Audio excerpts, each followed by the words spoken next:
Walang nagreklamo tungkol dyan. Sa puntong ito, lumingon si Kim Jin para tanungin si Selena. Selena, sabi mo napakatapat ng mga samon sa kanilang mga amo. Tama ba? Tiningnan siya ng babae. Tiyak na sumagot. Tama, sikat ito sa katapatan nito. Pagkatapos ay mausisa siyang bumulong sa kanya. May nalaman ka ba? Unti-unti na ring dumidilim ang langit. Kinaumagahan, bumaba na ang tatlo sa pinakamalapit na nayon sa bundok. Sumusunod si Selena kay Kim Jin. Nagtatanong, bakit tayo nandito sa halip na kung nasaan ang asong iyon? Nakatuon siya sa paggalaw habang nagsasabi. Ang misyon natin ngayon ay hanapin ang dating amo niya. Nang marinig iyon, nagpakita ng pagkagulat si Selena. Amo, hindi ba dapat hinuhuli natin siya? Wala na tayong masyadong oras. Kailangan lang nating maglagay ng pain at bitag. At papasok na siya roon. Di ba? Mukhang gutom na siya. Napansin ni Kim Jin ang isang kalapit na tindahan. Sabi niya, sa tingin ko hindi sapat ang pagkain para maakit siya. Hindi narinig ng malinaw. Muling nagtanong ang babae. Ano yun? Nagpatuloy siya. Kung hindi, bakit siya ganyan kapayat? Nang may determinasyon at tiyak na ekspresyon. Lumingon si Kim Jin at nagsabi. Asong pangangaso yan. Siguradong may mas mahalaga pa sa kanya kaysa sa gutom. Tiningnan siya ni Selena nang may malalim na pag-iisip. Bigla niyang naalala ang isang alaala. Halimbawa, ang utos ng amo. Sa kagubatan, isang lalaki ang kumaway. Babalik ako agad. Maging mabait ka at protektahan mo ang lugar na ito. Ha, naiwan ang kaawa-awang aso sa kagubatan. Masunurin pa ring ikinawagayway ang buntot bilang palom sa amo. Ang mga salitang iyon ay umalingaw-ngaw pa rin sa kanyang isip. Huwag na huwag kang aalis dito. Tila nauunawaan ng mga mata ni Selena ang sakit ng mga asong ito. Bumulong siya. Sa lugar kung saan ako nakatira, may mga taong ganyan din. Hindi ito nagustuhan ni Kim Jin. Ipinakita niya ang kanyang galit. Ang mga walang kwentang yun na naguutos sa kanilang mga aso na manatili para maiwan sila. Kapag nahanap natin ang lalaking yun, suntukin mo siya minsan tapos isama mo siya. Kailangan niyang makita kung paano nabuhay ang iniwang aso. Pagkatapos, ilang tsismosang babae sa palengke ang maingay na nag-uusap. Lumibot si Kim Jin. Tinatanong ang lahat tungkol sa pagkakakilanlan ng aso. Ha, ang amo ng mailap na asong yun. Gusto rin naming malaman. Ang asawa ni Gabriel ay magtotroso. At dahil sa asong yun, hindi siya makaputol ng kahoy. Tinanong pa niya ang mga bata sa nayon tungkol sa amo nito. Hindi mo alam. Dahil sa asong yun, hindi na ako pinapayagan ni nanay na pumunta sa bundok para maglaro. Tinanong pa niya ang pinakamatandang tao sa nayon. Ha, aso. Aling aso? Ah, ang ibig mong sabihin yung asong kumuha ng pera ko 10 taon na ang nakalipas. Di ba? Ang lintik na yun. Masigasig siyang nagtanong sa maraming tao. Ngunit walang nakakaalam. Sumandal siya nang walang magawa sa isang pader. Nanlalabo ang paningin. Umuugong ang tainga. Hindi kaya wala sa nayong ito ang amo niya. Nanlumo si Selena. Ngunit isang bagay ang malinaw, lahat ay galit sa mailap na asong iyon. Pagod at walang magawa, nagreklamo si Kim Jin. Bakit walang nakakaalam? Nang makita ang kanyang kaawa-awang kalagayan, biglang lumapit ang isang babae. Hindi alam ng mga taga-nayon. Kusang nagsalita ang babaeng ito. Hinahanap mo ang amo ng mailap na asong iyon. Tama ba? Kung gayon, dapat mo munang tanungin si matandang Jack. Nang marinig ang impormasyon tungkol sa aso, agad na lumingon si Kim Jin para magtanong. Kilala mo ba ang amo niya? Maraahan at dahan-daang sinabi ng babae. Sumunod ka sa akin. Nagbago ang eksena sa isang kahoy na bahay sa kagubatan. Sumunod ang dalawa sa kakaibang babae rito, medyo malayo ang nilakad. Pinagpapawisan siya ng husto. Tumingala sa bahay. Nagtanong siya, medyo malayo sa nayon ang tirahan ni matandang Jack na ito. Di ba? Sumagot ang babae. Tama, kaya hindi rin gaanong malapit sa kanya ang mga taga-nayon. Pagkatapos ay kumatok siya sa pinto. Sa isip niya, kaya mag-isa lang siyang nakatira rito kasama ang asong iyon. Mabilis na nagsalita ang babae. Hindi dyan. Lumingon si Kim Jin. Nagulat. Tumingin sa direksyong itinuro ng babae. Dito. Biglang naging medyo pilit ang kanyang ekspresyon. Nanlaki ang mga mata. Pero libingan yan. Sa sandaling ito, sinabi ng babae ang totoo. Malungkot ang mga mata. Namatay siya 2 buwan na ang nakalipas sa isang landslide. Kahit mag-isa siyang namumuhay. Napakabait niyang tao. Nang marinig ito, mausisa siyang nagtanong muli. 2 buwan na ang nakalipas. Napakatapat din ng babae. Tama, wala siyang pamilya. Kaya tinulungan ko siyang mag-organisa ng libing. Sa sandaling ito, pinapanatili ang isang magalang at taimtim na kilos sa harap ng libingan. Nagpatuloy ang kakaibang babae. Sinisisi ng mga tao ang amo ng maliit na asong iyon. Ngunit sa kasamaang palad, hindi niya iniwan ang kanyang alaga. Hindi lang siya nakabalik para kunin ito. Sa wakas, natagpuan na ni Kim Jin ang amo ng aso. Ngunit sa kasamaang palad, malungkot na kwento ito. Pagkatapos, ang babae, nang may pagkadismaya, ay nagkwento. Sinubukan ko ring iuwi ang asong iyon. Ngunit hindi gumana. Kung naparito ka dahil sa asong iyon. Ibig kong sabihin, siya, pakiusap, matutulungan mo ba siya? Matagal na tahimik na tumayo si Kim Jin sa harap ng libingan ng lalaki. Nag-isip siya at labis na nasaktan sa sitwasyong ito. Mahigpit na ikinuyom ang kanyang kamay. Pagkatapos ay yumuko siya ng taimtim sa harap ng libingan. Ipinagdarasal ang mapayapang pamamahinga ng lalaki. Nagdagdag pa ng isang iniisip si Kim Jin. Medyo bumaba ang kanyang kalooban. At totoong humihingi ako ng paumanhin sa maling pagkakaintindi sa iyo. Buo ang loob. Sinabi niya, nangangako kami na ililigtas namin ang iyong aso sa lahat ng paraan. Sa oras na ito, dapit hapon na, boses ni Swai. Sandali, nanginginig siya. Nanginginig ang buong katawan. Hindi ba't bukas pa kayo dapat darating? Mas maaga kayong dumating kaysa sa inaasahan ko. 3 sundalo na nakasuot ng maayos at seryosong uniforme ang nakatayo sa harap niya. Nagsasabing, maagang natapos ang aming misyon. Kaya inagan namin ng kaunti ang schedule. Si Swai, takot at nag-aalala. Naiintindihan ko. Paano kung magpahinga muna kayo ngayon at bumalik bukas? Ngunit bago pa ang pakiusap na ito, walang pakundangang inilabas ng nangungunang sundalo ang kanyang baril. Kailangan ba nating pahabain hanggang bukas? Siya at ang 2 nasa likuran niya. Napakalamig ng kanilang mga mukha. Kasabay ng isang tiyak na tono. Aasikasuhin namin ito ngayon din. Hindi ito ang una o pangalawang beses na humarap kami sa mga mailap na hayop. Tumingin sa direksyon ng kaawa-awang aso na nakahiga sa harap ng pasukan ng kuweba. Nagpatuloy siya. Gayunpaman, lahat ay galit sa asong iyon. Kaya kung papatayin namin ito isang araw ng mas maaga, sino ang magrereklamo? Nakahiga ito ng malungkot sa lupa. Marumi ang buong katawan. Nagbago ang eksena pabalik sa kinaroroonan ni Kim Jin. Binuksan niya ang pinto at pumasok sa bahay. Tumingin sa mga gamit at ayos sa paligid. Naisip niya, amoy halamang gamot dito. Manggagamot ba siya? Sinabi ni Kim Jin. Kailangan nating kunin ang mga bagay na amoy niya. Pumasok si Selena sa bahay at napansin ang isang lugar kung saan nakasabit ang mga damit. May mga damit na nakasabit dito. Paglingon kay Kim Jin. Malalim ang iniisip niya habang nakatingin sa isang maliit na larawan na nakalagay sa mesa sa harap niya. Larawan iyon ng yumaong lalaki na masayang kasama ang kaawa-awang aso. Ikinagit ni Kim Jin ang labi. Matagal na nakatitig. Hindi pa rin maintindihan kung bakit ang isang taong labis na nagmamalasakit sa kanyang alaga, bakit napaka-injustice ng buhay. Sa likuran mismo niya, nagsalita si Selena. Mukhang naghahanap siya ng mandrake root. Lumingon si Kim Jin. Nagulat. Ha? Ano ang sinabi mo? Itinuro niya ang isang piraso ng papel sa kabilang dingding. May litrato ng halamang mandrake doon. Lumingon si Kim Jin para tingnang mabuti. Mandrake, parang nakita ko na yan sa mga pelikula. Tinanong siya nito. Hindi ka pa ba nakarinig tungkol sa halamang ito? At pagkatapos ay mas nilinaw. Napakabihira nito at napakahirap ding hulihin.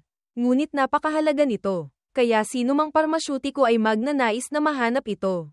Mula sa ekspresyon ni Kim Jin, malinaw na may nakilala siya. Tumingin sa litratong kumukuha ng masayang sandali sa pagitan ng lalaki at ng aso. Bumulong siya, marahil. Sa mga oras na ito, lubos ng madilim, nakahiga sa lupa ang pagod na aso. Nakatingala sa langit, bigla, nagbago ang kanyang kalooban, naging masaya ang aso. Naalala niya ang isang sandali kasama ang kanyang amo. Nakasiksik sila sa isang kuweba habang umuulan.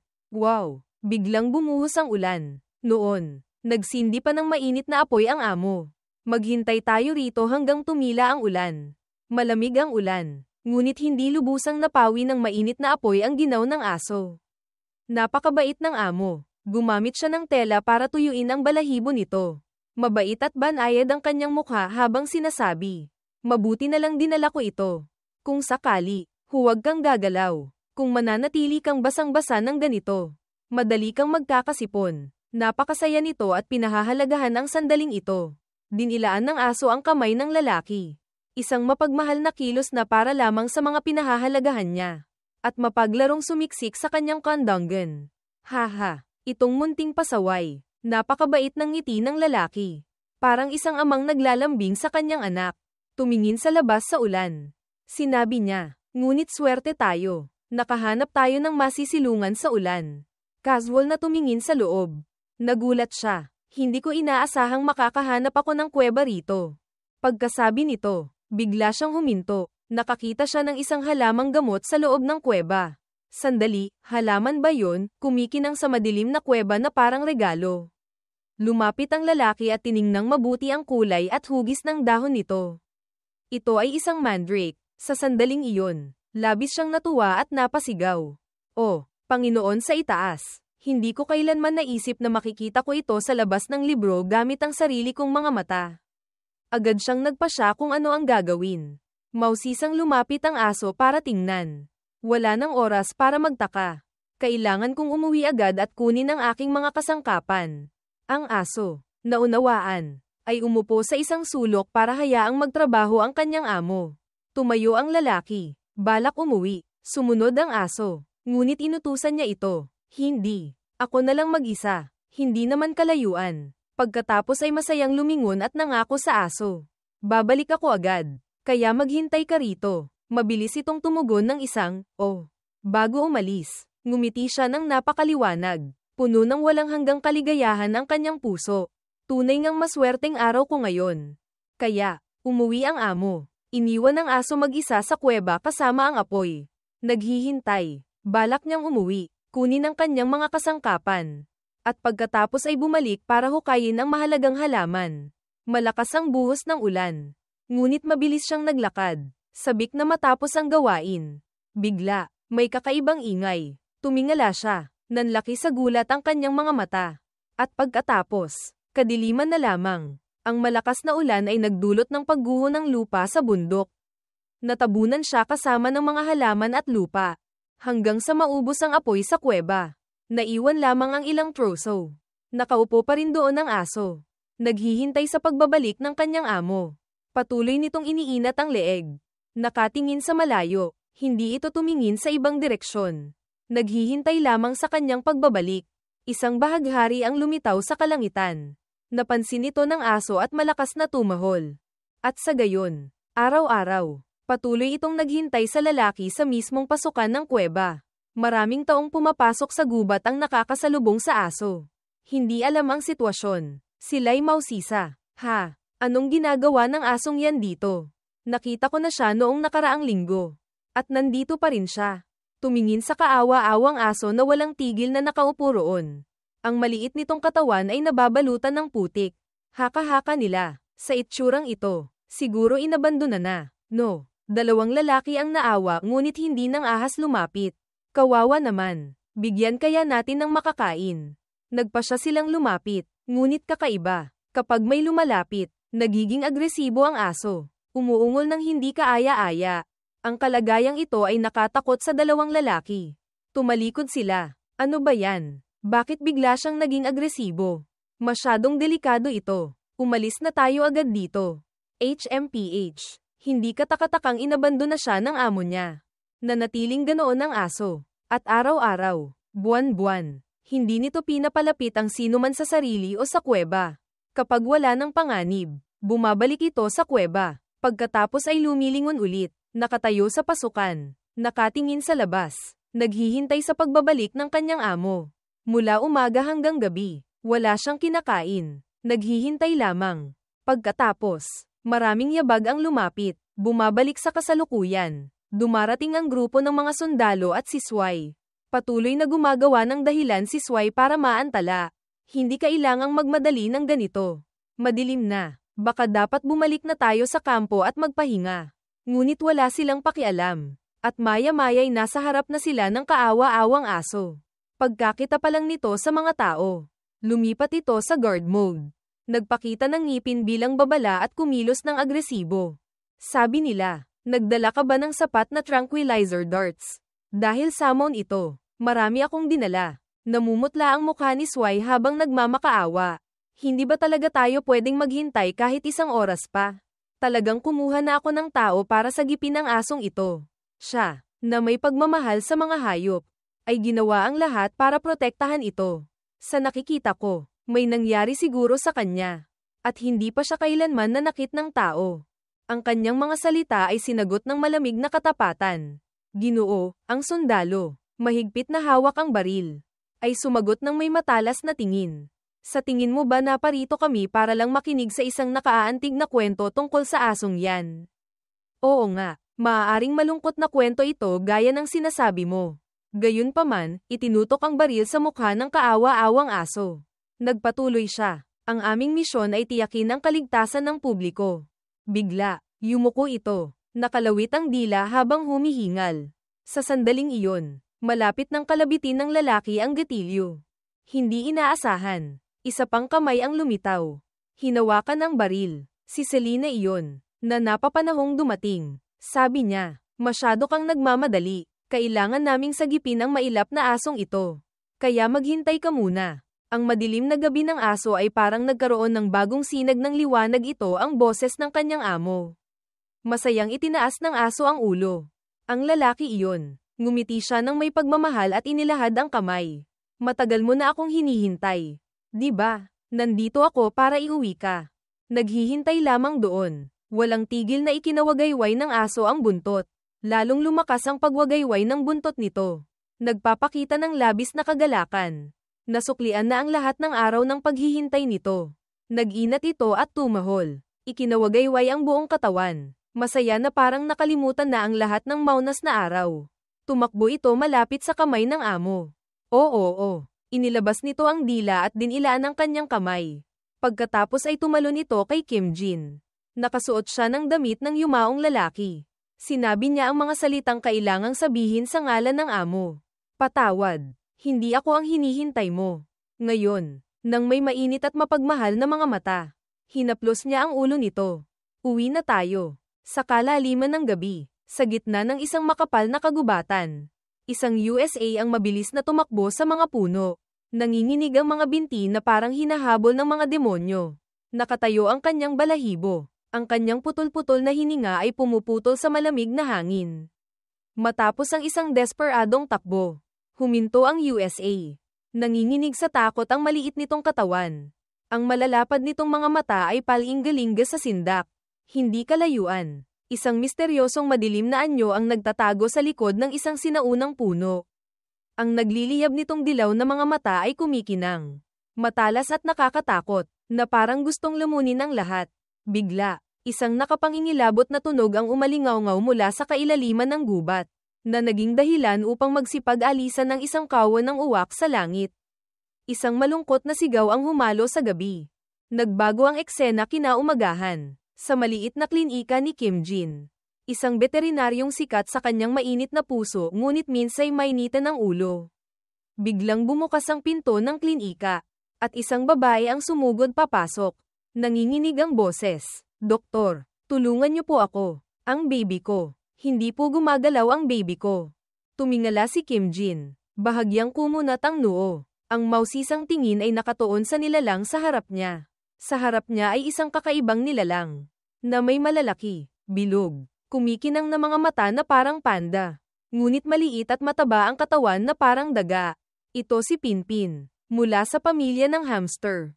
Hindi alam ang edad. Kilala sa tunog na, ping, na ginagawa nito kapag tumatalon.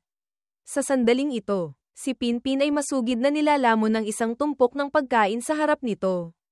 Walang pakialam sa pagkabalisa ng kanyang amo. Bamantong hininga si Kim Jin. Kalmado ngunit may bahid ng sarkasmo ang boses. Masyado lang siyang mataba kaya hindi makagalaw.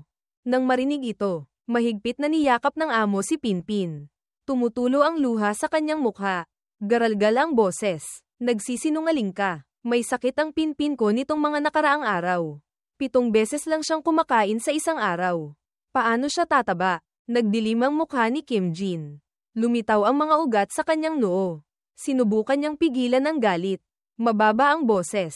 Kung hindi mo kokontrolan ang timbang niya, magkakaroon siya ng malubhang sakit. Nagreseta siya ng gamot at malamig na tumawag.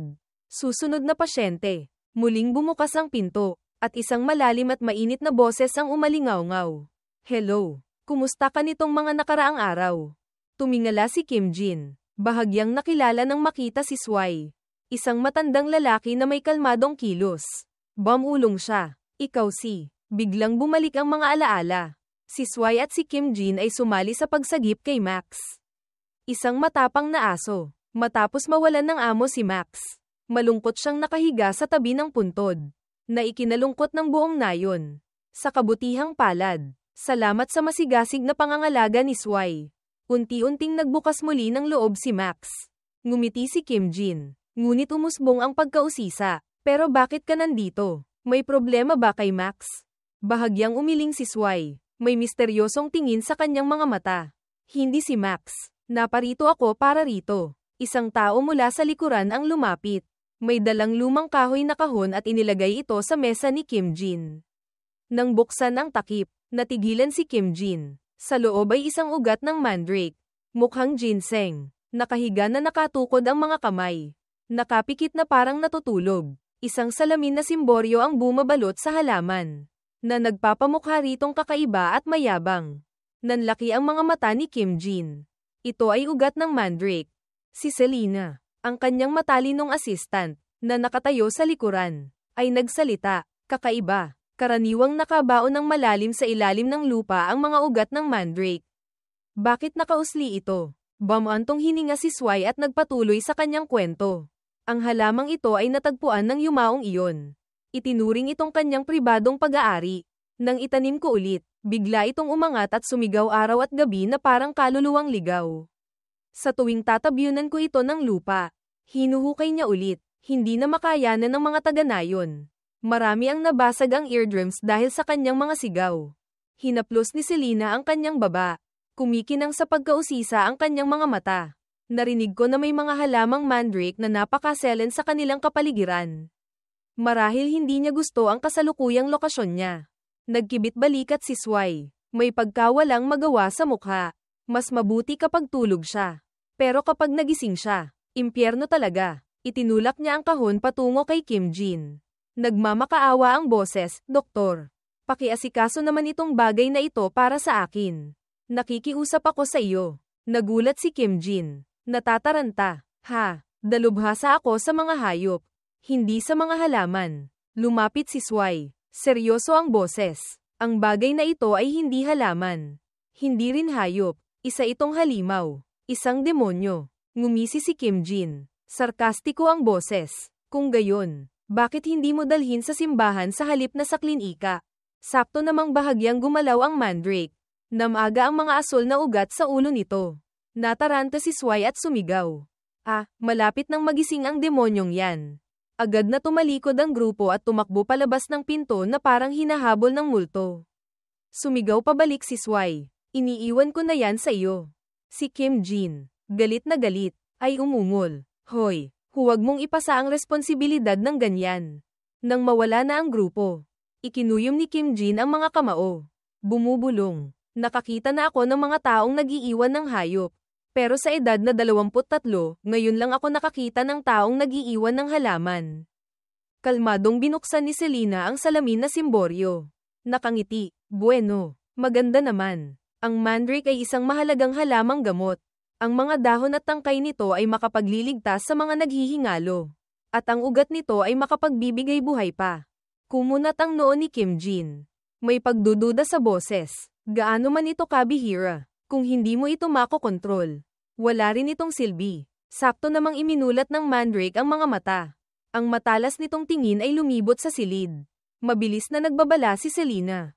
Kung ayaw mong mabutas ang iyong eardrums, takpan mo ang iyong mga tainga. Agad na tinakpan ng dalawa ang kanilang mga tainga ng mahigpit. Pinipigilan ang hininga. Naghihintay sa nakakatakot na sigaw. Ngunit kakaiba. Hindi sumigaw ang Mandrake, tumingin ito. Ang mga mata nito ay biglang naging parang nahihiyang dalaga. Namumula ang mga pisngi, at may ibinulong ito. Natigilan si Kim Jin. Ano ba to? Tumawa si Selena. Sa tingin ko gusto ka niya. Umiling si Kim Jin sa di makapaniwalang pagtataka. Gusto ako. Isang halaman. Itinuro ni Selena ang kumikinang na kwintas sa leeg ni Kim Jin. Subukan mong tanggalin ang kwintas mo. Nag-aalangang hinugot ni Kim Jin ang kwintas mula sa ilalim ng kanyang damit. Agad na tinakpan ng Mandrake ang bibig nito. Kumikinang ang mga mata na parang nakakita ng kayamanan. Sumayaw ito sa kanyang paso. Mukhang kakaibang nasa sabik. Nanlaki ang mga mata ni Kim Jin. Ano ba ang nangyayari? Malakas na tumawa si Selena. Masaya siya. Mukhang gumanda na ang kanyang kalooban. Tiningnan ni Kim Jin ang Mandrake. Iniisip na kamukha ito ng larwang sunflower sa bahay ng kanyang kaibigan. Hindi ko siya gusto. Parehong natahimik. Bawat isa'y may sariling iniisip. Nagsalita si Selena. Kailangan mo siyang ilagay sa kwarto mo ng ilang panahon. Nanlisik ang mga mata ni Kim Jin. Ano? Hindi pa ako kailanman nag-alaga ng halaman. Nang gabing iyon, sa isang hindi mahimbing na tulog, ginaising si Kim Jin ng apurahang katok sa pinto. Kasabay ng isang takot na sigaw. Doktor, doktor, nandyan ka ba? Hirap na bumangon si Kim Jin. Nanlalabo ang mga mata, garalgal ang boses. Nandito ako. Ang mga tawag pang emerhensya sa gabi ay may 30% dagdag na bayad. Isang babaeng may berdeng buhok ang sumugod papasok. May dalang kakaibang nilalang na mukhang aso ngunit may mananipis na pakpak at mahabang buntot na parang leon. Nanginginig ang nilalang. Umuungol. Puno ng malalalim na kalmo ang katawan. Nagsindi ng kandila si Kim Jin. Pinagmasdang mabuti. Mababa ang boses. Inatake ba ito ng malaking hayop? Napakalalim ng mga sugat na ito. Mahihirapang patigilin ang pagdurugo. Lumitaw si Selena mula kung saan at nagsabi. Napakagaling ng mga dahon ng Mandrake para patigilin ang pagdurugo. Tumango si Kim Jin. Kung gayon kumuha ka ng isang dahon para sa akin. Pumasok si Selena sa silid. Ngunit nang makita ang Mandrake, natigilan siya. Naninigas ang halaman. Namumukol ang mga ugat. Mukhang malapit nang magwala. Kumunat ang noo ni Selena. Lumingon kay Kim Jin. Ikaw ang humingi. Mukhang sa iyo lang siya nakikinig. Bumulong si Kim Jin. Humingi sa halaman. Paano niya maiintindihan ang wika ng tao? Ngunit lumapit pa rin siya. Kinakamot ang ulo. Hoy, pwede ba akong humingi ng isang dahon? Kailangan ko agad. Agad na nagbago ang ugali ng Mandrake. Naging masaya ang mga mata nito. Inabot nito ang kamay. Pumitas ng isang dahon sa ulo nito. At nahihiyang ibinigay kay Kim Jin. Kumunat ang noo niya. Ano ba ang problema ng bagay na ito? Nang may lapat ang dahon ng Mandrake, agad na huminto ang pagdurugo sa hayop. Mahigpit na niyakap ng babaeng may berdeng buhok ang kanyang alaga. Tumutulo ang luha sa kanyang mukha. Salamat, doktor. Kahit mamatay ako, hindi ko malilimutan ang kabaitan mo. Ngumiti si Kim Jin ngunit seryosong sinabi. Kailangan mo siyang ibalik para sa follow-up. Paulit-ulit na tumango ang babae. Labis na nagpasalamat, at umalis. Malawak na humikab si Kim Jin. Bumubulong. Inaantok na ako. Sa wakas, makakatulog na ako. Ngunit wala pang 30 minuto ang lumipas. Isa pang sigaw ang umalingaw-ngaw sa labas ng pinto. Doktor, nandyan ka ba? Ikinuyom ni Kim Jin ang mga kamao. Isang pilit ng ngiti ang nagtatago sa kanyang inis. Lintik, bakit may iba pang tao rito sa ganitong oras? Sa pagkakataong ito, ang pasyente ay isang maliit na USA. Puno ng mga kalmo na katulad ng naunang hayop. Umiiyak ang may-ari nito. Mamamatay na ang baby ko. Pakiusap iligtas niyo siya. Yumuko sina Kim Jin at Selena para magmasid. Bumulong si Kim Jin. Inatake ba ito ng isang nilalang? Tahimik si Selena. Malalim ang iniisip. Nagpatuloy si Kim Jin. Hindi ito mga sugat mula sa pangangaso. Pinaglaruan ito, na parang baliw ang umatake. Nagulat ang may-ari ng USA. Baliw. Sino ang gagawa niyan? Mausisa rin si Selena. Bagong halimaw. Hindi ko pa narinig yan. Bumantong hininga si Kim Jin. Pagod ang boses. Parang ganoon. Bigla, isang batang babae na nakatayo sa malapit ang nagsalita. Alam ko kung sino ang gumawa. Ang lobo ni Baron Doy.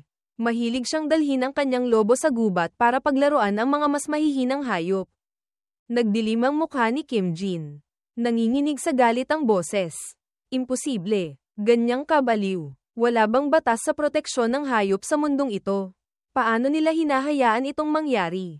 Nagkibit balikat si Selena. Mapait ang boses. Dahil maharlika siya. Sinabunutan ni Kim Jin ang kanyang buhok. Sumisigaw. Ang maruming feudal na lipunang ito. Mabuhay ang batas. Mabuhay ang demokrasya. Nagtataka si Selena. Demokrasya. Ano yun? Hindi ko pa narinig ang bansang yan. Walang oras si Kim Jin para magpaliwanag. Sumisigaw. Unahin muna ang USA.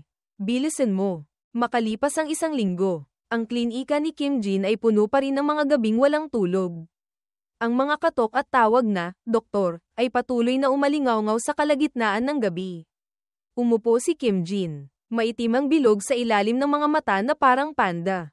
Gusot ang buhok. Umuungol. Hindi ko na kaya. Hindi ako mabubuhay ng ganito.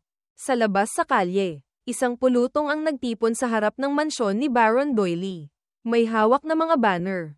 Sumisigaw. Rebolusyong pangklase. Baron Doily, lumabas ka. Itigil ang pang-aabuso sa hayop. Tiyakin ang kanilang kaligtasan. Naroon din si Kim Jin. Masigasig na sumisigaw. Baron Doy, itigil agad ang marahas na kilos na ito. Sabay-sabay na sumigaw ang pulutong. Itigil. Itigil. Biglang bumukas ang pinto ng mansyon. At isang grupo ng mga sundalo ang lumabas. Nataranta at sumigaw ang pulutong.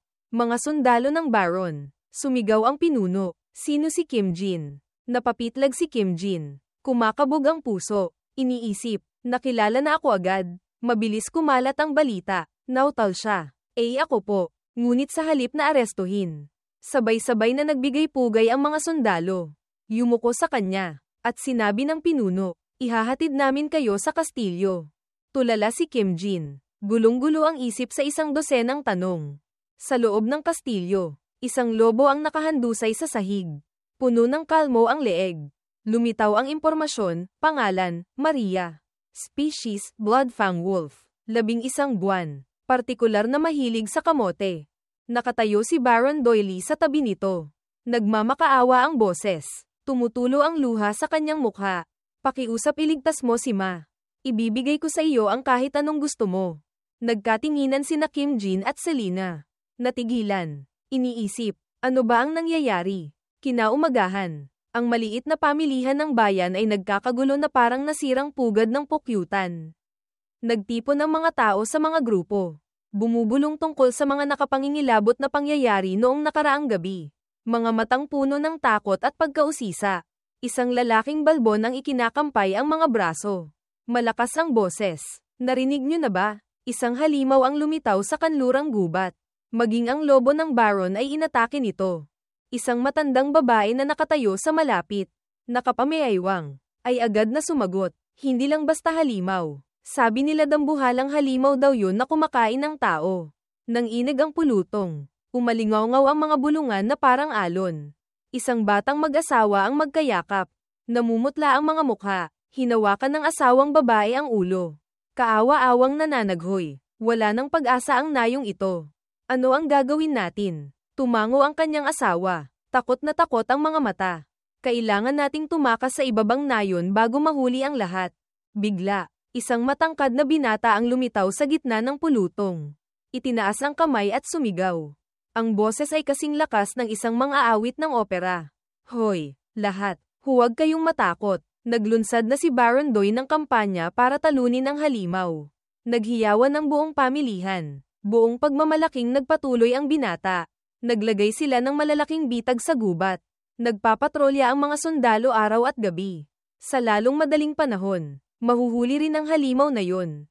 Sabay-sabay na naghiyawan ng pulutong. Tunay ngang karapat-dapat si Baron Doy. Talagang ang mapagkakatiwalaan siya. Salamat sa Baron. Payapa tayong namumuhay. Si Kim Jin, nakikisalamuha sa pulutong, ay hinaplos ang baba, kumunat ang noo, bamulong siya sa sarili. Hindi ko natatandaang pinupuri siya ng mga taong ito ng ganito dati. Hindi ba't umiiyak lang siya at nagrereklamo? Habang ang mga tauhan niya ang gumagawa ng lahat. Samantala, sa marangyang mansyon ni Baron Doily, Lubos na kabaligtaran ang eksena. Gumugulong ang Baron sa sahig na bato. Pumapadyak ang mga braso at binti. Ang mukha ay nakangiwi na parang batang inagawan ng candy. Hulihin agad ang halimaw na yun. Sabi ko hulihin agad. Nang ahas siyang saktan ng aking banal na sima. Hindi. Nasugatan si Mako. 2 utusan ang nakatayo sa tabi. Pinagpapawisan ng husto. Sinusubukang pag-aanin ang kanyang loob. Mahal na Baron, pakalmayin po ninyo ang inyong sarili. Sasabihin ko po sa kapitan ng mga sundalo, o gusto nyo po bang kumain muna?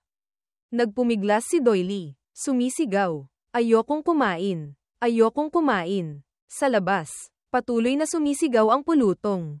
Mabuhay si Baron Doy, ang ating bayani. Tahimik na nakatayo si Kim Jin. Puno ng pagdududa ang mga mata. Naisip niya, manipulasyon ba ito ng opinyon ng publiko na estilong medieval? Ang galing. Si Selena. Napansin ang malalim na pag-iisip ni Kim Jin. Ay lumingon at mausisang nagtanong. Anong problema? Mukha kang pinagtaksilan ng buong mundo. Ikinras ni Kim Jin ang mga braso. Mababa ang boses. Karamihan sa mga hayop na dinala sa klinika ay inatake sa silangang gubat.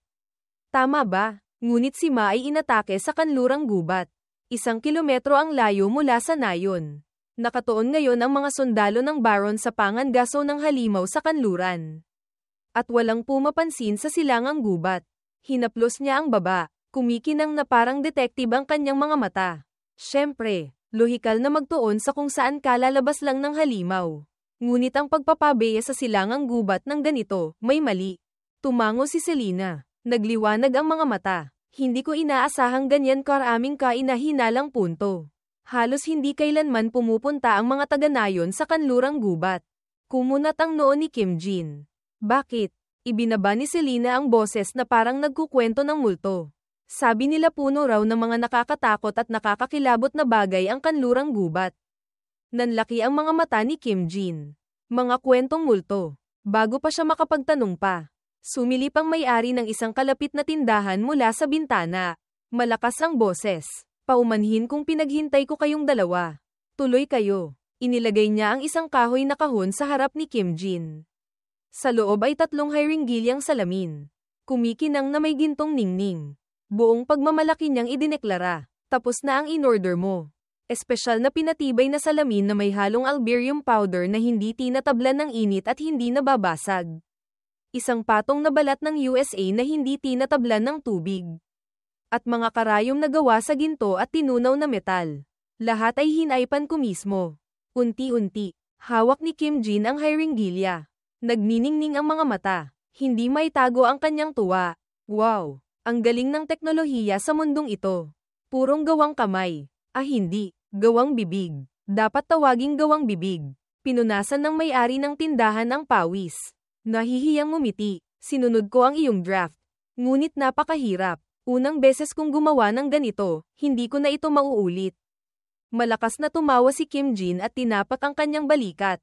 Huwag mong sabihin yan. Gusto ko pang makipagtulungan sa iyo ng matagal. Umiling ang may-ari ng tindahan at ikinaway ang mga kamay. Hindi ko na kaya. Ngumisi si Kim Jin. Kinuha mula sa kanyang bulsa ang isang supot ng kumikinang na gintong barya.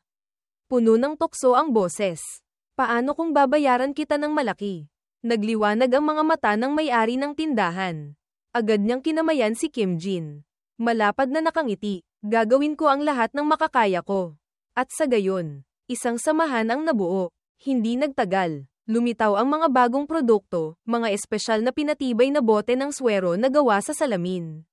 Mga tubo na gawa sa materyal na parang goma. Isang timangan. At isang kulungan para sa mga pasyenteng nakakonfine na gawa sa gininto ang kahoy na maple. Hawak ni Kim Jin ang plano ng disenyo ng ospital. Buong pagmamalaking itinuturo. Ang unang palapag ay ang klinika at waiting area. Ang ikalawang palapag ay may 2 silid-suri at 1 silid para sa mga pasyenteng nakakonfine. Ang ikatlong palapag ay ang tirahan. Magdaragdag tayo ng iba pang kagamitan sa susunod. Ito ang plano para sa pagkukumpuni ng ospital. Hawak ni Selena ang plano. Humanga. Wow! Ganito mo inayos ang espasyo. Talagang nagbabago ito ng pananaw ng isang tao. Ngumisi si Kim Jin. Iniisip, modernong ospital ito. Purihin mo ako. Ikaw na makalumang relikya. Bigla, isang boses ang umalingaw-ngaw sa labas ng pinto. Hello. Lumingon si Kim Jin. Nagtataka. Agad na nagsalita si Selena. Nandito na sila. Binuksan niya ang pinto. At agad, isang grupo ng mga matipunong lalaki ang pumasok. May bitbit na malalaking sako at inilagay ang mga ito sa tindahan. Mausisa si Kim Jin. Ano ang mga bagay na ito? Ngumiti si Selena at itinuro ang bawat sako. Lahat puno ng mga halamang gamot. Ito ang Lunas Flora. Hinaluan ng tubig para inumin o dinurog para singutin. Nagdudulot ito ng antok. Oh, sabi ni Kim Jin. Nagniningning ang mga mata. Nagpatuloy si Selena. Ito ang luha ni BR. Isang pampatanggal ng sakit. At Oprin. Para sa sakit ng tiyan. Mga tangkay ng Semirol. Pinakuluan at ininom. Para pigilan ang ubo. Ang katas ng prutas na Fruna ay may napakalakas na epektong panlinis. Sumigaw si Kim Jin. Hindi maitago ang kanyang pagkamangha. Nakakabaliw ito. Anong klaseng mga halamang gamot ang nagpapababa ng presyon ng dugo at asukal sa dugo? Nagbibiro ka ba? Binuklat niya ang isang aklat na nagdedetalye ng mga gamit ng mga halamang gamot. Palingalinga ang kanyang mga mata. Nakanganga ang bibig. Ano? Ginagamot pa nito ang kanser at demensya. Walang ganitong bagay sa mundo ko. Sa isip ni Kim Jin. Isang pangarap na pangitain ang lumitaw. Si Selena ay nakaupo na parang reyna. Habang siya ay nakaluhod sa lupa. Nagmamakaawa ang boses, pakiusap turuan mo ang mangmang na ito. Tumawa si Selena. Subukan mong matuto. Sakto namang isang batang babae ang sumugod papasok sa pinto. Apurado ang boses. Dr. Kim Jin. Lumabas ka agad. Sabi nila nahuli na nila ang halimaw. Natigilan si Kim Jin at agad na tumakbo kasunod ng batang babae. Kumakabog ang puso. Ang langit ay naging pasaykit na itim. Sa malalim na kagubatan, umalingaw-ngaw ang mga nakakakilabot na ungol. Pumupunit sa kalawakan, si Kim Jin, kasama ang mga tauhan ni Baron Doi, ay maingat na humakbang patungo sa sinasabing pugad ng halimaw. Ang ungol, na parang dumadagundong nakulog, ay bahagyang nagpakunot sa noo ni Kim Jin. Kumakabog ang puso, bamulong siya sa sarili. Ang tunog na ito ay parang ungol ng dragon. Anong klaseng nakakatakot na halimaw ito? Sa harap nila, isang dambuhalang bitag para sa hayop ang sira-sira sa lupa. Ang bakal nito ay yupi-yupi na parang dinurog ng isang halimaw na puwersa. Sumigaw ang isang sundalo. Takot na takot ang boses. Sinira niya ang bitag at nakatakas. Sumigaw ang isa pa. Ikulong niyo siya. Nandoon siya. Dalawang asong pangangaso ang sumugod patungo sa kumikislap na madilim na anino sa likod ng isang sinaunang puno. Umalingaw-ngaw ang mga tahol. Pinigilan ni Kim Jin ang hininga. Nanlalaki ang mga mata. Iniisip, totoong halimaw. Ano itong katatakutan? Ngunit nang lumitaw ang anyo, natigilan ng buong grupo. Nakanganga ang mga bibig. Sa harap nila ay hindi isang dambuhalang halimaw kundi isang napakaliit at mabalahibong kuting. Hindi mas malaki sa isang kamao. Nakatayo ang balahibo. Sumisigaw ito ng matinis. Takot na takot ang mga mata dahil napapaligiran ng mga tao. Hindi mabilang na mga tandang pananong ang lumutang sa itaas ng ulo ng lahat. Na parang natigilan ng buong kagubatan. Patuloy na umuungol ang pusa. Sinusubukang takutin ang mga tao para umalis. Ngunit mukha lamang itong isang galit na bola ng balahibo. Isang sundalo ang nautol. Nag-aalangan ng boses. Mahal na Baron. Kahit anong tingin. Pusa lang po ito. Namula sa galit ang mukha ni Doily. Sumigaw siya. Kung saan-saan itinuturo. Siya nga. Hindi niyo ba nakikitang nanginginig sa takot si Mako? Lumingon si Kim Jin para tingnan si Maria. Ang maraingal na Bloodfang Wolf. Na nakayuko at nanginginig ng husto na parang nananaginip ng masama. Nakatayo ang balahibo. Itinuro ni Doily ang pusa. Matinis ang boses. Tingnan niyo ang mababangis niyang kuko at pangil. Tunay ngang masamang nilalang. Tiningnan ni Kim Jin ang pusa. Iniisip, kahit anong tingin. Kamukha ito ng pambubuli sa eskwelahan. Isang mayaman. Agresibo ngunit madaling masaktan na bata. Walang nagpoprotekta. Gumagamit ng dahas para ipagtanggol ang sarili. Katulad ng mga kasong iyon kung saan binugbog ng batang asterisk yun asterisk ang anak asterisk ko. Patalsikin siya. Nagdilim ang mukha ni Kim Jin. Umakyat ang galit. Sumigaw si Doi. Ihagis ang lambat. Agad na inihagis ng mga sundalo ang isang lambat panghuli patungo sa pusa. Tahimik na sumigaw si Kim Jin. Hindi maganda ito. Talaga bang huhulihin nila siya? Patuloy na sumigaw si Doi. Namumula ang mga mata. Ika din siya. Isang kalbong sundalo ang lumapit. Malamig ang boses. Ayon sa utos. Nagpumiglas ang maliit na pusa sa ilalim ng lambat. Kaawa-awang sumisigaw. Ang bilog nitong mga mata ay sumasalamin sa takot. Masayang tumawa si Doi. Matagumpay ang boses. Haha, bagay lang sa iyo. Patayin ang halimaw na yan. Hindi na matiis ni Kim Jin at umungol. Umalingaw-ngaw ang boses sa buong kagubatan. Hindi. Nagdilim ang mukha ni Doi Lee. Umungol siya. Ikinuyom ang mga kamao. Hahayaan natin siyang mabuhay. Kalad ka rin siya pabalik sa nayon. Lilitisin natin siya sa harap ng lahat. Tumingin sa masasamang mata ng mga tao. Naisip ni Kim Jin. Seryoso ba sila? Malinaw na pang-aabuso ito sa hayop. Bumalik ang mga alaala na parang alon. Sa nakaraang buhay niya, nakakita si Kim Jin ng isang maliit na pusa na nakahiga sa kama ng ospital. Puno ng sugat, malamlam sa sakit ang mga mata. Minsang sinabi ng isang binata. Garalgal ang boses. Napakasigla dati ng pasang ito. Ngunit matagal nang walang nakakakita sa kanya. Lahat ito ay dahil sa mga tao. Tumingin sa pusa sa harap niya. Nang inag sa galit si Kim Jin. Ikinuyom ang mga kamao. Walang pinagkaiba ang mga lintik na ito sa mga demonyo. Ang pinakakinasusuklaman ko ay ang pang-aabuso sa hayop. Nagpumiglas ang pusa. Pinunit ang lambat. Sumisigaw sa desperasyon na parang gustong itaboy ang buong mundo. Sumigaw ang isang sundalo. Pinunit niya ang lambat. Bilisan niyo. Ikulong siya sa bitag. Hindi na matiis ni Kim Jin at malakas na sumigaw. Ang matalas niyang boses ay tumagos kahit sa hagupit ng hangin sa gubat. Tigil. Takpan ang inyong mga ilong. Takpan ang inyong mga bibig. Natigilan ang pulutong at lumingon sa kanya. Nanlalaki ang mga mata na parang mga kwago. Naisip ni Kim Jin, kung kikilos kayo ng parang taga-Middle Ages, maglalaro rin ako ng parang taga-Middle Ages. Itinuro niya ang pusa. Dramatiko ang boses. Ikinakampay ang mga kamay na parang umaarte. Tingnan niyo ang noo niya. Iyan ang marka ng demonyo. Tulala si Doi Lee. Nakanganga ang bibig. Marka. Si Selina. Nakatayo sa tabi niya. Ay mausisa rin. Nagliwanag ang mga mata. Marka ng demonyo. Itinuro ni Kim Jin ang hugis M na pattern sa noo ng pusa. Mataginting ang boses. Nagsimulang mag-imbento ng kwentong mas magaling pa sa sinumang pintor. Oo, ang markang ito ay pag-aari ng dakilang demonyo. Magdadala ito ng salot sa buong mundo. Iyan ang marka ng dakilang pandemyang Gorona. Nang marinig ang pangalang Gorona, natulala ang buong pulutong. Nanlalaki ang mga mata. Sabay-sabay na napasigaw. Ano yun? Si Kim Jin, nasa papel pa rin ng propeta, ay tumayo ng tuwid. Nakapamayaiwang. Mataginting ang boses. Makinig kayo. Ang mga nagkakalat ng sakit ay ang mga duwag na daga. Mga alagad ng demonyo. Kinakain ng pasang ito ang mga dagang iyon. Sinisip-sip ang kanilang masamang enerhiya. At nagiging mas nakakatakot pang tagapagdala ng sakit kaysa sa kanila. Huminto siya. Nagdilim ang mukha. Mababa ang boses na parang nagkukwento. Lumitaw na ito sa lupaing ito. Dala ang salot na korona. Kapag kumalat ang sakit na ito, kalahati ng populasyon ng nayon ang mawawala. Nakanganga ang pulutong. Umalingaw-ngaw ang mga sigaw ng pagkamangha.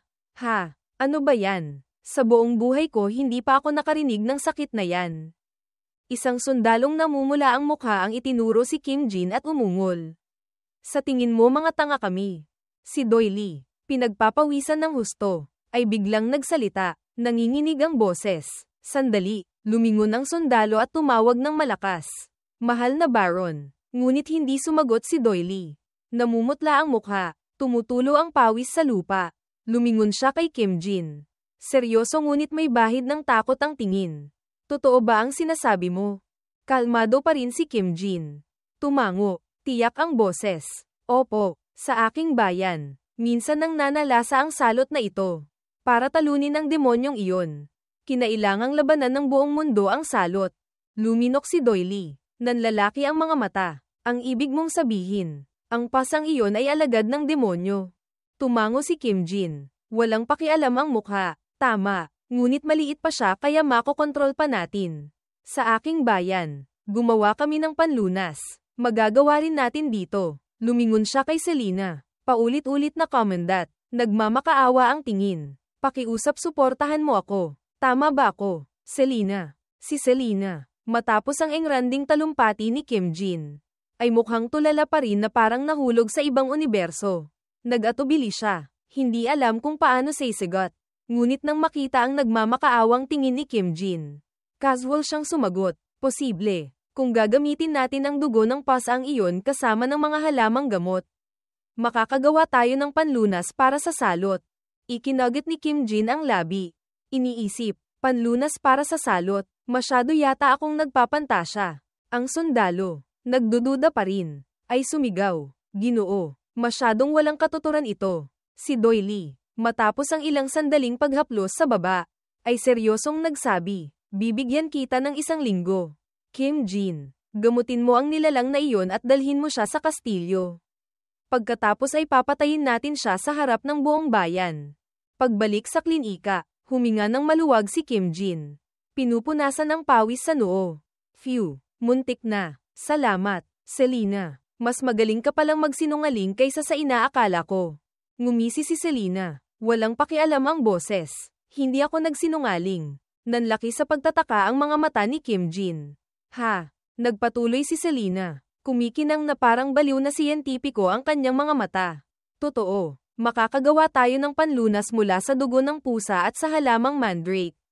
Ngunit hindi sapat ang 1 ugat. Kakailanganin natin ng daan-daang ugat ng mandrake. Ito ay magiging isang massacre ng mandrake. Narinig ito ng mandrake sa salamin na lalagyan. Nanlumo ang mukha. Namaga ang mga ugat na parang gustong sumigaw. Tapos na. Talagang tapos na ako ngayon. Kumunat ang noo ni Selena. Lumingon kay Kim Jin. Pero bakit mo gustong iligtas ang pasang iyon? Tulog siya ngayon. Pero kapag nagising siya, hindi na natin siya kakayanin. Bamantong hininga si Kim Jin. Mababa ang boses. Hindi ang pasang ito ang umaatake sa mga hayop sa nayon. Itinala ko ang mga sintomas at kalagayan ng mga inataking hayop. Pareho ang laki at hugis ng kanilang mga sugat. Ngunit iba ang mga sugat kay Maria. Ang laki ng kuko, ang lalim ng mga sugat. Lahat ay gawa ng ibang hayop. Kinuha ni Selena ang kwaderno ni Kim Jin. Binuklat ang mga pahina. Nagliwanag ang mga mata. Kaya, sa lahat ng panahong ito, si Ma ang umaatake sa mga hayop sa nayon. At nagtatanggol lang ang pasang ito. Tama ba? Tumango si Kim Jin ngunit may bahid ng pagdududa ang kanyang mga mata. Oo, ngunit may isang kakaibang bagay. Palaging ginagamit ni Baron Doily ang kanyang kapangyarihan para pagtakpan si Maria. Kaya bakit ngayon ay sinisisi niya ang ibang hayop at nag-oorganisa ng malawakang pangangaso na ito? Hinaplos niya ang baba, matalas ang tingin. Marahil ang engranding pangangaso na ito ay takip lamang. Ang pusa ang tunay na target. Tumango si Selena. Malalim ang iniisip. Hindi katakatakang gusto niyang hulihin ito sa halip na patayin agad. At naniwala pa sa walang katuturang kasinungalingan mo. Ngumisi si Kim Jin. Nagkunwaring nasaktan. Walang katuturan. Nagpatuloy siya. Mas seryoso ang boses. At ang peklat sa noo ng pusa ay hindi mukhang ordinaryong sugat. Marami ring lumang sugat malapit sa kanyang mga paa. Napakakaiba. Sisiyasatin kong mabuti kung ano ang pinagdaanan ng pasang ito. Lihim na naisip ni Selena. Akala ko isa lang siyang veterinaryong mukhang pera. Pero ngayon nakikita kong may mabuti rin siyang puso. Ngunit sakto namang nanlaki ang kanyang mga mata. Si Kim Jin, sa hindi malamang pagkakataon, ay yumuko at isiniksik ang ulo sa mabalahibong balahibo ng pusa. Tuwang-tuwa ang mukha, umuungol. Ang init at lambot, ang sarap. Patuloy niyang ikinuskos ang ulo sa pusa. Ang mukha niya'y nakatatak sa balahibo. Isang inosenteng ngiti na parang bata. Nasaksihan ito ni Selena. Agad na nagbago ang isip. Bumubulong. Hindi. Isa pa rin siyang tanga. Ang mandrake sa salamin na lalagyan ay tumingin kay Kim Jin na mapagmahal na hinahaplos ang pusa. Pagkatapos ay biglang nagalit. Namaga ang mga ugat na parang gustong sumigaw. Bakit hindi ako? Kinaumagahan. Nayanig ang klinika ni Kim Jin ng mga matitinis na sigaw na parang mga demonyong umaatungal. Nang inig ang mga dumadaan. Namumutla ang mga mukha. Isang tao ang nautol. Anong ingay yun? Halimaw ba? Isang binata ang nanginginig. Garalgal ang boses. Sa buong buhay ko hindi pa ako nakarinig ng ganyang katakat na ingay. Isang matandang babae, nagniningning ang mga mata, ay itinaas ang kamay at sumigaw. Hindi niyo ba nakikita? Nakikipaglaban si Mangkukulam Kim Jin sa isang demonyo. Nililinis niya ang demonyong nagkakalat ng salot sa nayon. Tumango ang isa pang lalaki. Puno ng paggalang ang boses. Hindi ka panipaniwala, hindi lang pala siya veterinaryo kundi isang mangkukulam mula sa ibang mundo. Sabay-sabay na sumigaw ang pulutong sa labas. Mabuhay si Mangkukulam Kim Jin. Mabuhay. At sa gayon, ang opinyon ng publiko sa panahong medieval ay nabuo ng kasing bilis ng isang bagyo. Sa loob ng klinika, si Kim Jin ay mukhang kagagaling lang sa isang laban ng buhay o kamatayan. Hawak niya ang isang kutsara ng pagkain. Marahan ang boses. Halika na, Kuting. Kain na. Isang kutsara lang. Maging mabait ka. Ha, maging mabait. Ngunit ang pusa, namumula ang mga mata, ay dumaklot ng diretso sa mukha ni Kim Jin. Nag-iwan ng 3 pulang guhit. Umungol siya sa pagkadismaya. Ang init ng ulo ng batang ito ay parang natutunaw na sorbetes sa tag-araw. Nakatayo si Selena sa tabi niya. Hinahaplos ang baba, malalim ang iniisip. Mukhang mas maliit siya kaysa 3 araw na ang nakalipas. Di ba? Tiningnang mabuti ni Kim Jin at tumango. Nagliwanag ang mga mata. Oo nga, hindi lang ang timbang niya. Mas maliit din ang sukat niya. Kumunat ang noo ni Selena. Puno ng pag-iisip ang boses. Siguro isa siyang mahiwagang hayop. Marahil humihina siya dahil nawawalan ng mana ang kanyang katawan. Yumuko si Kim Jin. Bumubulong. Mana o kung ano paman. Kailangan niyang kumain. 3 araw na siyang hindi kumakain. Gutom kaya mainit ang ulo. Mainit ang ulo kaya nauubos ang enerhiya. Nauubos ang enerhiya. Tapos nagugutom ulit. Isang paulit-ulit na siklo ng gutom at galit. Naisip niya, kung mayroon lang akong Kim Jin brand na sopas ngayon. Ang ganda sana. Bigla, isang matinding kirot mula sa kanyang dibdib ang gamulat kay Kim Jin. Tumingin siya sa ibaba, nanlaki ang mga mata. Ang kwintas sa kanyang dibdib ay nanginginig. Matinding kumikinang. Mula sa loob, isang food bar. Eksaktong katulad ng naisip niya. Ay biglang lumitaw. Sumigaw si Kim Jin. Nagtataka ang boses. May lumalabas. Kusang nagbalat ang food bar. Lumutang. At pagkatapos ay lumipad ng diretso patungo sa pusa. Pumasok ito sa bibig ng pusa. Na parang ginagabayan ng salamangka. Ang pusa, matapos ang isang segundo ng pagtataka, nagniningning ang mga mata, ay nilamon ng food bar ng may sukdulang kasiyahan. Si Kim Jin, na parang nakahanap ng kayamanan, ay agad na nag-alok pa. Marahan ang boses. Tama, ganyan nga. Gutom ka na ba masyado? Mahal, masarap, ha, nom-nom. Nasaksihan ni Selena ang eksenang ito na parang ina. Nanigas ang ekspresyon. Iniisip, normal ba siya? Bigla, ang letrang sa noo ng pusa ay naging kumikinang na puti. Napasigaw si Selena. Iyon na, alam ko na. Siya nga, lumingon siya kay Kim Jin. Nagniningning ang mga mata. Ngayon lahat ay may katuturan na. Hindi pusa ang nilalang na ito. Si Selena, kumikinang na parang nagkukwento ng sinaunang alamat ang kanyang mga mata. Ay dahan-daang nagpaliwanag, Monoceros. Ang leon na may isang sungay. Nang mawala ang mga dragon at napuno ng mana ang mundo. Itinuring silang mga banal na hayop. Iginagalang bilang mga sagradong nilalang. Kung saan dumadampi ang kanilang mga sungay. Nagiging bukal ang mga disyerto. At ang kanilang liwanag ay nagtataboy sa kadiliman. Lahat ng mga biyayang ito ay nagmula sa puso ng Monoceros, na naglalaman ng pambihirang kakayahang lumikha ng mana. Huminto siya. Mababa at misteryoso ang boses. Ang sungay sa kanyang noo ay isang sagradong daan para sa pagpapadala ng mana. Sino mang humipo rito, kahit isang beses lang, ay halos hindi makakaiwas sa kamatayan. Luminok si Kim Jin. Nanlalaki ang mga mata. Iniisip na parang Hollywood blockbuster ito. Nagpatuloy si Selena. Sa panahon ng taggutom sa mana, bumaba ang bilang ng mga Monoceros. Para protektahan sila, nag-breed ang mga tao ng mas maliliit na bersyon. Ngunit kahit maliit, hindi nila kailanman nawala ang dangal ng isang banal na hayop. Walang sino mang nakapagpaamo sa kanila, maliban sa espiritu ng pagpapagaling. Si Kim Jin, hawak ang maliit na pusa, ay biglang sumigaw. Tuwang-tuwa ang boses, tagumpay. Ang galing mo, Kim-san. May churro treat ka. Ang pusa, na tinatawag ngayong maalamat na banal na hayop na si Kim-san, ay masayang umungol. Nagniningning ang mga mata na parang nanalo sa loto. Mabilis na kumuha si Kim Jin ng isang churro stick at ipinakain ito sa pusa. Tumitikhim. Ang galing. Mahal naming munti. Nasaksihan ni Selena ang eksenang ito.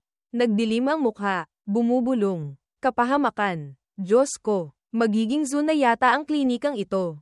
Nang gabing iyon sa marangyang palasyo ni Baron Doily. Umungol siya. Namumula ang mukha. Ano? Ang asterisk bagay asterisk na yon ay masuner ang kumain. Isang sundalo, na malayo ang nagmamasid kay Kim Jin, ay yumuko at nagulat. Nanginginig ang boses. Opo, mahal na Panginoon. Hawak ito ni Kim Jin sa kanyang mga braso na parang sanggol. At ito'y parehong naglalambing at masiglang kumakain ng isang bagay. Hinaplos ni Doily ang kanyang baba. Naniningkit ang mga mata. May pagdududa sa boses. Imposible. Isa pang sundalo ang pumasok.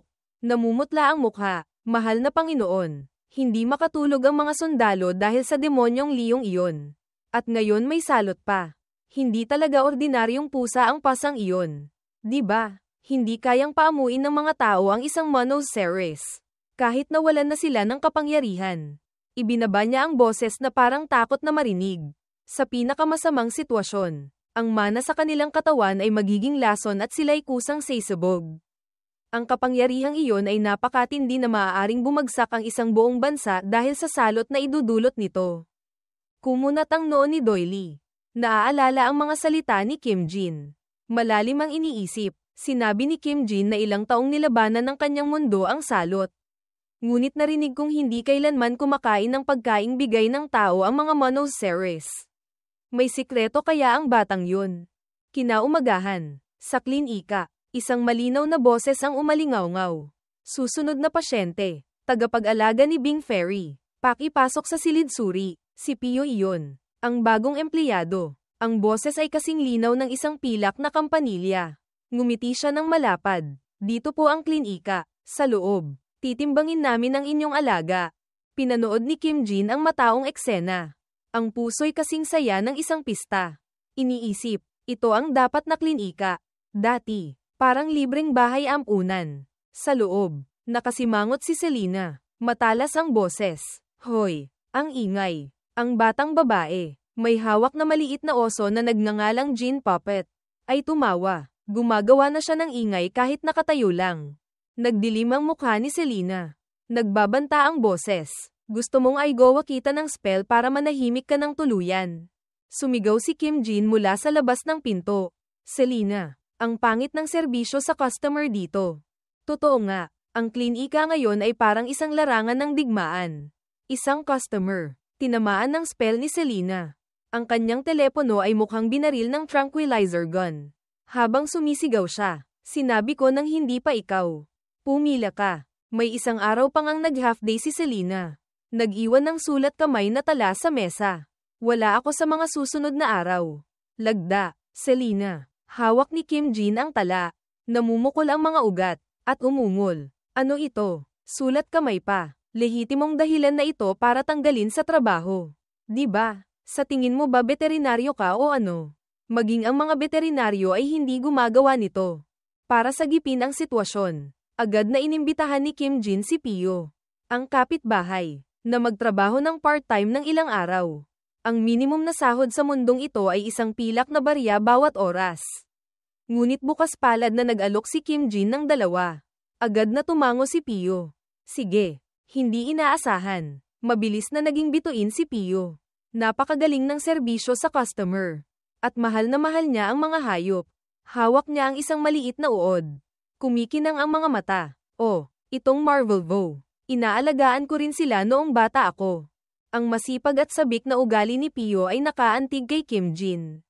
Nang makita siyang may hawak na isang tumpok ng papel, mabilis siyang tumakbo. Ako na ang hahawak niyan. Heto, tiningnan siya ni Kim Jin. Tuwang-tuwa ang puso. Kuhanin ko kaya siya ng full-time. Ngunit bigla niyang napansin na kakaibang tahimik ngayon.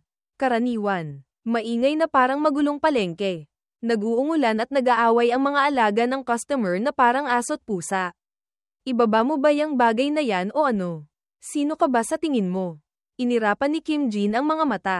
Bumubulong. Kakaiba. Bakit tahimik lahat ngayon? Wala siyang kamalay-malay. Ang pangunahing dahilan ay ang maliit na pusa.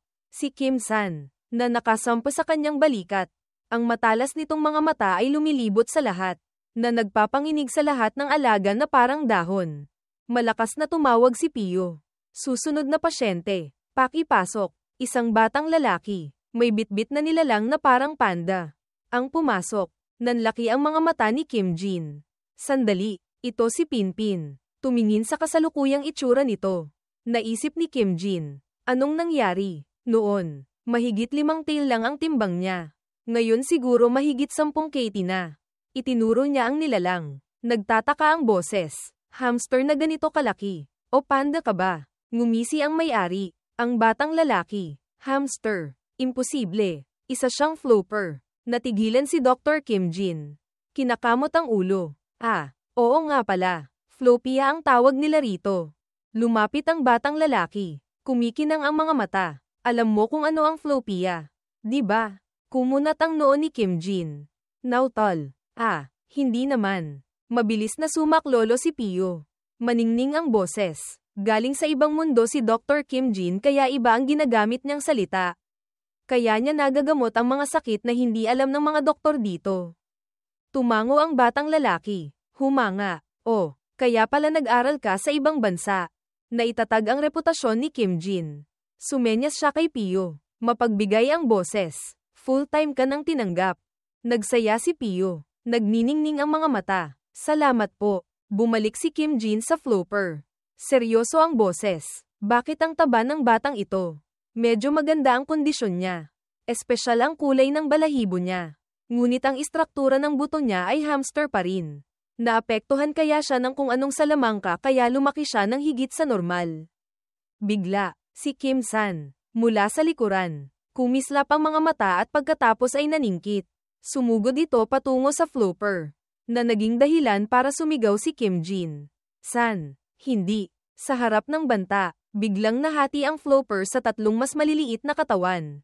Sabay-sabay na napanganga sina Kim Jin, Pio, at ang batang lalaki. Nanlalaki ang mga mata. Nahati siya sa 3. Hinawakan ni Kim Jin ang ulo. Iniisip, ano ba to? Anong klaseng baliw na mundo ito? Dapat sumusunod man lang ito sa mga pangunahing batas ng pisika.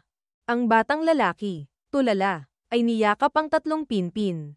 Masaya ang boses. Nahati ang pinpin natin. Ilang beses na nating sinubukang ipares siya pero ayaw niya. Ngayon ang saya-saya niya. Ano kaya ang ipapangalan natin sa kanila? Ngunit lahat ng 3 maliliit na hamster ay nagpumiglas at tumakbo palabas. Sumigaw ang batang lalaki. Tumakas sila. Ang 3 hamster ay nagtakbuhan sa buong klinika. Kung saan-saan tumatalon. Umungol si Kim Jin. Ano ito? Mas maliit kaya mas mabilis tumakbo. Bigla, isang kamay ang umabot. Sinunggaban ang lahat ng 3 maliliit na katawan. Si Selena pala iyon. Nakara-rating lang. Malamig ang boses. Hindi ito flopia. Isa itong blob. Lumingon siya sa batang lalaki. Saan sila galing? Mausisa rin si Kim Jin. Bumubulong. Blob. Anong blob? Nag-atubili ang batang lalaki. Hindi ko alam. Regalo ito ng tatay ko. Mahiwagang hayop kaya ang pinpin ko. Mahinahon ngunit matalas ang boses ni Selena. Iyon din ang iniisip ko. Inilagay niya ang 3 nilalang sa isang kulungan at nagpatuloy. Hayaan muna natin sila rito. Nagulat ang batang lalaki. Bakit bigla-bigla? Nagdilim ang mukha ni Selena. Huwag kang mag-alala. Hindi ko sila didissect. Mabilis siyang pinakalma ni Kim Jin. Hindi kami gagawa ng anumang hindi makatao. Nang walang pahintulot ng tagapag-alaga. Hinding-hindi namin sila gagalawin. Yumuko ang batang lalaki. Mahina ang boses. Mapagkakatiwalaan ko ba kayo? Unti-unting nagiging kulay ginto ang langit sa paglubog ng araw. Sa klinika, nagsimulang magpaliwanag si Selena. Ang boses ay kasing lalim ng nagkukwento ng isang alamat. Ang mga blob ay hindi ordinaryong hayop. Mga eksperimento sila ng isang baliw na mangkukulam. Isang imahe ng isang baliw na siyentipiko. Na may punit-punit na balabal. Tumatawa ng malademonyo. Ang lumitaw sa isip ni Kim Jin. Nangilabot siya. Nakakatakot. May mga baliw na siyentipiko rin pala sa mundong ito. Ngumiti si Selena. Ngunit hindi naman siya lubos na masama. Gayunpaman, hindi maaaring balewalain ang kanyang mga pagkakamali. Akala ko 100 taon nang nawala ang mga blob. Hindi ko inaasahang muli silang lilito dito. Nagulat si Kim Jin. Nanlaki ang mga mata. Ha?